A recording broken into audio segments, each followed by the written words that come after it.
جو بڑے پرولیفک ہیں, بولتے بہت ہیں, وہ کیا کرتے ہیں 50 باتیں کرتے ہیں, ان میں سے ایک بھی ایسی نہیں ہوگی جو لگے گی. بات لگے گی وہی جو میں بتاؤں گا. اور وہ ڈرتے بھی بہت ہیں آپ سے, ایسا روب ہے, اللہ اللہ. وہ کرنا پڑتا ہے. وہ میں نہ کروں نا تو پھر یہ لبرٹی لے کر اس کو سٹیج کا ماحول بنا لیتے ہیں. تو لیکن الحمدللہ وہ خود سینسیبل ہیں سارے, وہ سمجھ گئے کہ میں کو باسی ہونے, اب میں نے ان کے اوپر حکم چلانا. اچھا جی, ابھی ورک آؤٹ کے لیے جائیں گے یا سوئمنگ کے لیے؟ نہیں جی, ورک آؤٹ کے لیے. چلے جی, ورک آؤٹ دیکھتے ہیں, اور آپ سب اپنے جنہوں نے ڈولے بنانے ہیں آفتاب صاحب کی طرح وہ بھی دیکھتے ہیں. آ جائیں.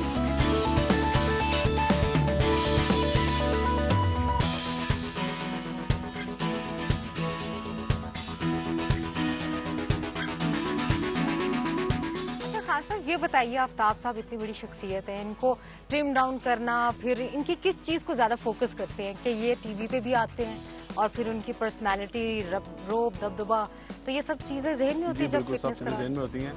بیلنس سب ہوتا ہی ہے, اس کو بیلنس کرنا پڑتا ہے. اس میں ڈائٹ بھی ہے آپ کی, اس میں آپ کی ٹریننگ بھی ہے, اس کے ساتھ یہ دیکھنا ہے سوئمنگ پول ہے, ساتھ سوئمنگ بھی ہوتی ہے, تو سب چیزیں ملا کے کمبینیشن بنتا ہے, تو پھر یہ ایک فٹنس آپ کی. تو آپ ان کو موسٹلی کیا گائیڈ کرتے ہیں, کیونکہ کھانے کا تو شوق ہے آپ کو بہت زیادہ, تو وہ پھر جب کھانا کھائیں اس کے بعد ان کا کام بھی ہے بیٹھے رہنا, تو وہ کیسے مینٹین کرتے ہیں, کیونکہ کم ہوتے جا رہے ہیں, یہ لوگ جاننا چاہیں گے تھوڑی سی 2 لفظوں میں. یہ کوالٹی فوڈ ہوتا ہے نا, ایک جنک فوڈ ہے, ایک کوالٹی فوڈ ہے.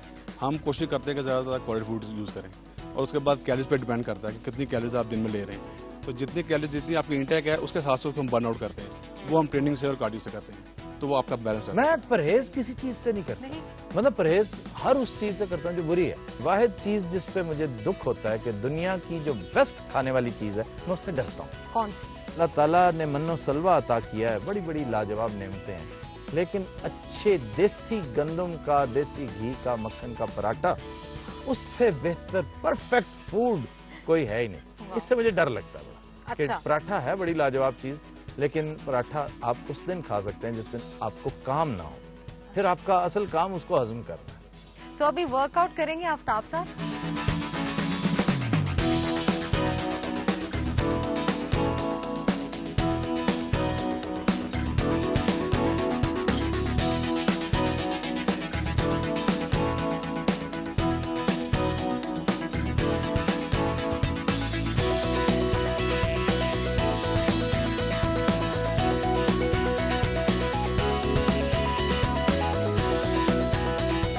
آفتاب صاحب, آپ کہیں لکھتے ہیں, گھر کا کوئی پسندیدہ کونا جہاں بیٹھ کے رائٹنگ کرتے ہیں؟ لکھنے پڑھنے کا زیادہ تر کام جو ہے نا, میری ایک نیچے اسٹڈی ہے, وہ آج کل ری ویمپ کر رہا ہوں میں, اسے بند کر رکھا ہے میں نے, لیکن یہ یہاں آپ دیکھ رہے ہیں نا جی, یہ ونڈو ہے میری, یہ میرا بیڈ روم ہے, اور اس کی یہ ونڈو, یہاں سے میں بیٹھ کر جو ہے وہ سوچنے, سمجھنے, تفکر کرنے کا جو ایک عمل ہے وہ کرتا ہوں, اور پھر وہیں پہ بیٹھ کے اسکرپٹ بھی یہیں پہ لکھا جاتا ہے, کالم بھی یہیں پہ لکھا جاتا ہے. اچھا, یعنی یہ وہ انسپریشنل ونڈو ہے, یہ وہ ونڈو ہے.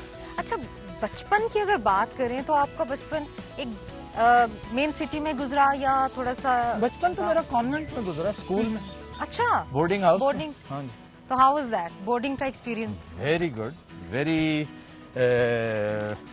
productive. I learnt a lot from the boarding house. Boarding house was kind of a jail though. مجھے تو ہر دوسرے تیسرے دن میری تو کیننگ بھی ہوتی تھی, میری تو سزائیں بھی ملا کرتی تھیں. سب سے بری سزا کیا تھی جو یاد کرتے تو او گاڈ کیا سزا تھی وہ, ہے نا؟ سب سے بری سزا میں سمجھتا تھا لڑکیوں کے سامنے جب آپ کو ہیوملیٹ کیا جاتا تھا نا, وہ میرے لیے بڑی جان لیوا تھی. لڑکوں کے لیے یہ بہت ہاں, چیز ہے. ادروائز کچھ نہیں. لڑکیوں کے سامنے ہم اپنے آپ کو سمجھتے تھے ہمیں تو وہ کچھ کہا جا سکتا نہیں, ہم تو بڑے ماچو ہیں. تو کلاس روم سے باہر کھڑا کرتے ہیں یا ڈیسک کے اوپر کھڑے ہو جائے؟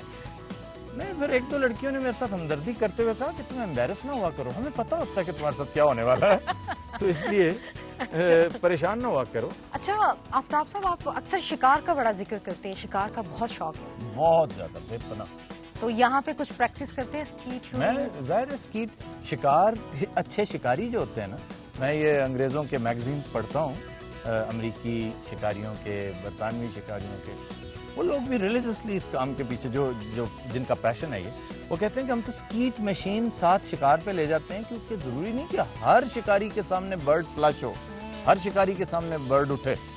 کئی ایسے ہوتے ہیں کہ سارا دن انہیں فائر کرنے کا موقع ہی نہیں ملتا. میرے ساتھ 2 دفعہ ہو چکا.